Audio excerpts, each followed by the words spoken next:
Siemens का programming software semantic manager है। आज हम सीखेंगे सिमेटिक मैनेजर में नया प्रोजेक्ट कैसे बनाते हैं, उसका हार्डवेयर कॉन्फ़िगरेशन कैसे करते हैं एज पर एक्चुअल हार्डवेयर, और हम बेसिक प्रोग्रामिंग भी सीखेंगे with the help of NO, NC and coil. चलो शुरू करते हैं।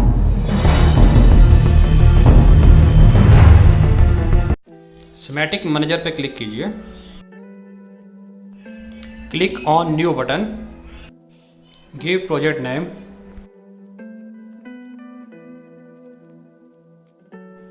And okay.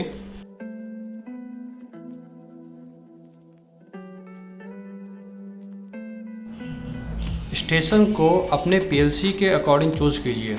अगर आपके 300 PLC है तो 300 स्टेशन लीजिए, 400 तो 400, H सिस्टम है तो H स्टेशन लीजिए।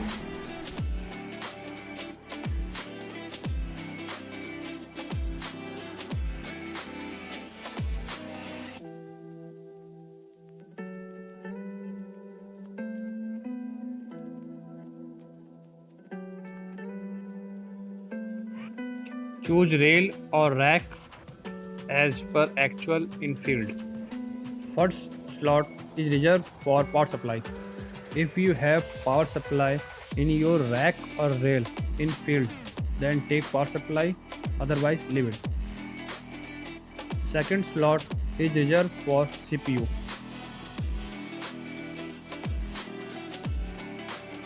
Choose part number and version of the CPU as per actual in the field.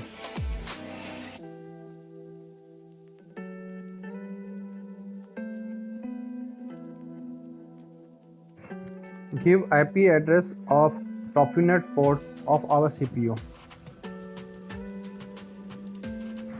The CPU we have chosen have MPI, DP and Profinet port. Third row is reserved for IM send receive. If you have this in your actual field, then take it, otherwise leave it.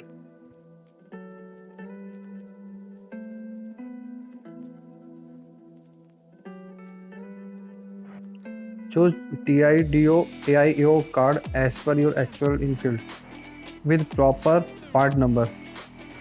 Here I am using DIDO card.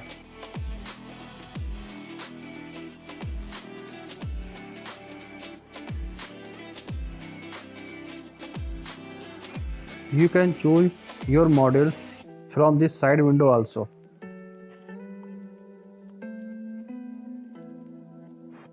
After completing your hardware configuration as per actual in field, click button on Save and Compile.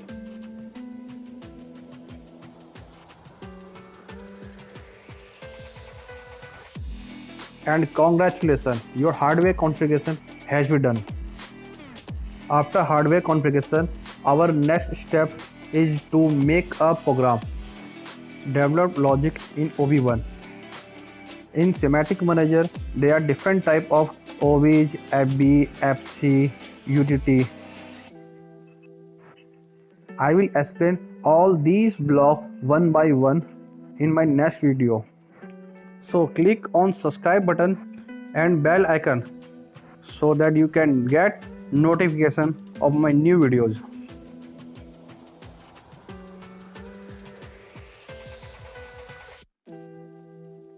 हम इसमें basically 3 तरह से logic बना सकते हैं: ladder logic, STL logic and FBD। आज हम सीखेंगे लैडर लॉजिक। इसको रंग बोलते हैं। हमें जितने भी प्रोग्रामिंग ब्लॉक से यूज़ करने हैं वो सब इसी रंग में कनेक्ट करेंगे, और यहाँ से हम NO, NC and coil use कर सकते हैं।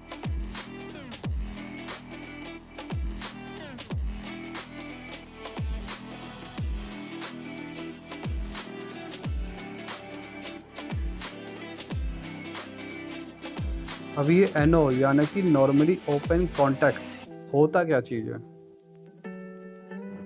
अगर इस पे लगा हुआ एड्रेस हाई है यानी कि 1 है, तभी ये पावर फ्लो को पास करेगा, अदरवाइज इसको ब्लॉक कर देगा। अभी NC यानी कि नॉर्मली क्लोज्ड कॉन्टैक्ट क्या होता है? ये जो है नॉर्मली ओपन कॉन्टैक्ट से उल्टा होता है। इस पर असाइन क्या हुआ एड्रेस यदि 0 है तभी ये पावर फ्लो को आगे पास करेगा, अदरवाइज ब्लॉक कर देगा। ये हमारी आउटपुट कॉइल है और यहाँ पे हम इसका आउटपुट एड्रेस असाइन करते हैं। ये आउटपुट कॉइल रिले की कॉइल की तरह काम करती है। अगर इस आउटपुट कॉइल तक पावर फ्लो सक्सेसफुली आ जाता है through all type of the contact, then इस पे लगा हुआ एड्रेस हाई हो जाएगा। अब इसमें एड्रेसिंग कैसे करते हैं, चलिए वो सीखते हैं।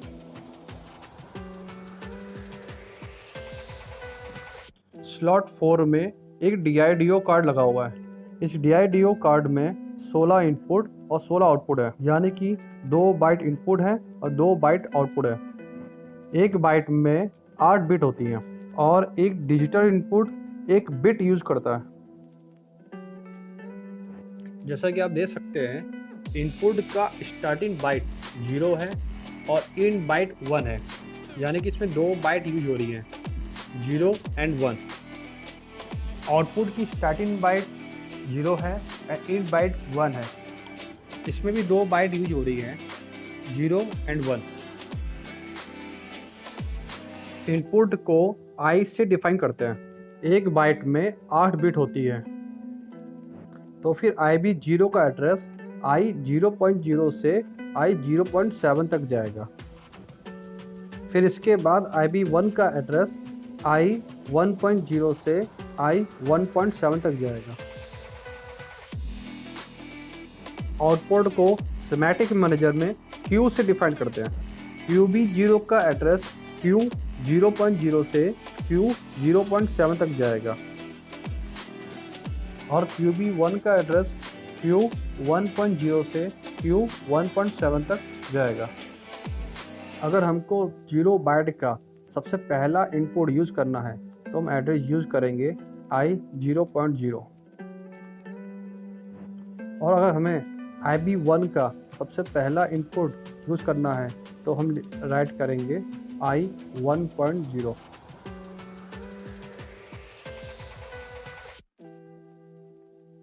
और अगर QB0 का पहला आउटपुट यूज़ करना है तो हम राइट करेंगे Q0.0। पहले पार्ट में आपने हार्डवेयर कॉन्फ़िगरेशन सीखा, दूसरे पार्ट में आपने NO/NC कॉन्टैक्ट आउटपुट कॉइल के बारे में जाना। हार्डवेयर कॉन्फ़िगरेशन से कैसे इनपुट आउटपुट को एड्रेसिंग आप देखते हैं ये भी आपने सीखा। रजिस्टर इनपुट आउटपुट एड्रेसिंग के बारे में जाना।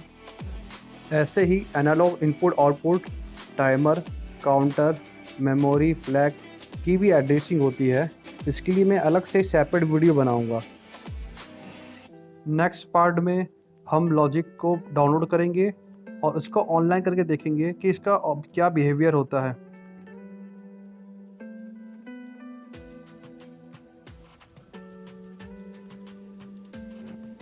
मैंने लॉजिक को इसके सिमुलेटर में डाउनलोड किया है और उस सिमुलेटर से ही हम लोग इसके डिजिटल इनपुट को हाई करेंगे और इसके डिजिटल आउटपुट का बिहेवियर देखेंगे।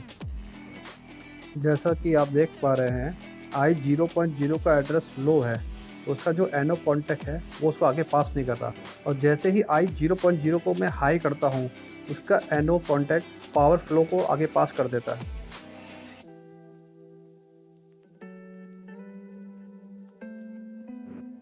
I1.0 अभी लो है, इसलिए इसके NC कॉन्टैक्ट ने पावर फ्लो को आगे पास कर दिया, और जैसे ही मैं I1.0 को हाई करता हूँ तो उसका जो NC कॉन्टैक्ट है वो उसके पावर फ्लो को ब्लॉक कर देता है।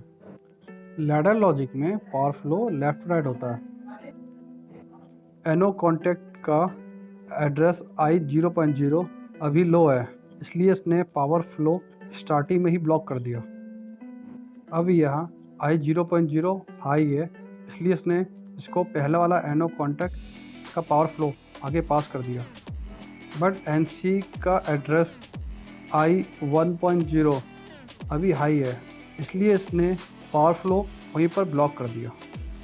अब जैसे ही NC का एड्रेस I1.0 लो किया तो उसने इसका पावर फ्लो आगे पास कर दिया और कॉइल तक पहुंचा दिया, और जैसे ही पावर फ्लो कॉइल तक पहुंचा इसने DO हाई कर दिया, तो हमारा Q 0.0 भी हाई हो गया।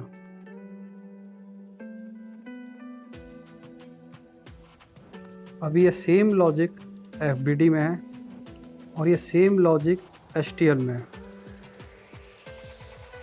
तो इस वीडियो में मैंने आपको स्टार्टिंग में हार्डवेयर कॉन्फ़िगरेशन समझाया, NO/NC कॉन्टैक्ट और कॉइल आउटपुट का फंक्शन समझाया, फिर मैंने डिजिटल इनपुट आउटपुट का एड्रेसिंग समझाया और एक बेसिक समझाया कि एक लैडर लॉजिक को कैसे रीड किया जाता है। आगे मैं हर टॉपिक पर सेपरेट वीडियो बनाऊंगा जिससे आपको एक इजीली अंडरस्टैंडिंग हो, समझ में आए। धन्यवाद, नमस्कार, जय हिंद, जय भारत।